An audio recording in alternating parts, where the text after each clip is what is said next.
সাধারণ ক্ষমা ঘোষণার পর প্রবাসী অবৈধ বাংলাদেশিদের বৈধ করার প্রক্রিয়া সহজ করতে দুবাই ইমিগ্রেশনে হেল্প ডেস্ক চালু করেছে বাংলাদেশ কনস্যুলেট।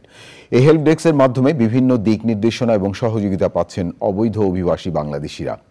এছাড়া দেশটির শ্রমিক এবং আমদানিকারক কোম্পানির সাথেও বাংলাদেশি অবৈধ অভিবাসীদের ব্যাপারে আলোচনা করেছে বাংলাদেশ মিশন।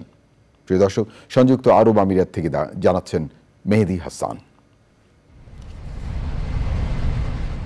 সংযুক্ত আরব আমিরাতে অবৈধভাবে বসবাসরত প্রবাসী বাংলাদেশিদের জন্য ঘোষণা করা সাধারণ ক্ষমা বিষয়ে বিভিন্ন নথিপত্র তৈরির কার্যক্রমে সহায়তায় হেল্প ডেস্ক চালু করা হয়েছে।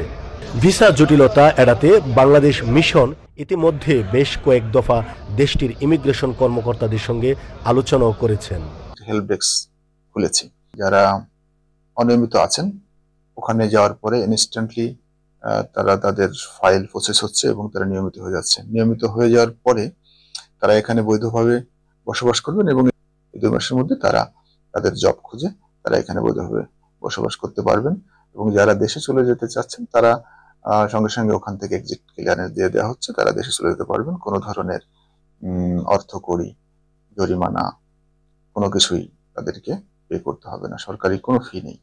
দেশটির বিভিন্ন প্রদেশে ইমিগ্রেশন বিভাগ, আমির সেন্টার, তহসিল সেন্টারগুলোতে জরিমানা মওকুফ, কালো তালিকা প্রত্যাহার ও ভিসা বৈধ করার কার্যক্রম চলছে।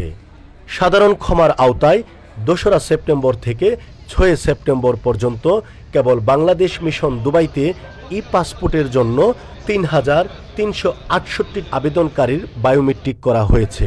এছাড়াও ডিজিটাল পাসপোর্ট নবায়ন করা হয়েছে প্রায় 600-রও বেশি। দুবাই ইমিগ্রেশনের মহাপরিচালক লেফটেন্যান্ট জেনারেল মোহাম্মদ আহমদ আল মারি এর মধ্যে বাংলাদেশ কনস্যুলেট কর্মকর্তাদের সঙ্গে নিয়ে ইমিগ্রেশনের বিভিন্ন ক্যাম্প পরিদর্শন করেন। মেহেদী হাসান, চ্যানেল আই, সংযুক্ত আরব আমিরাত।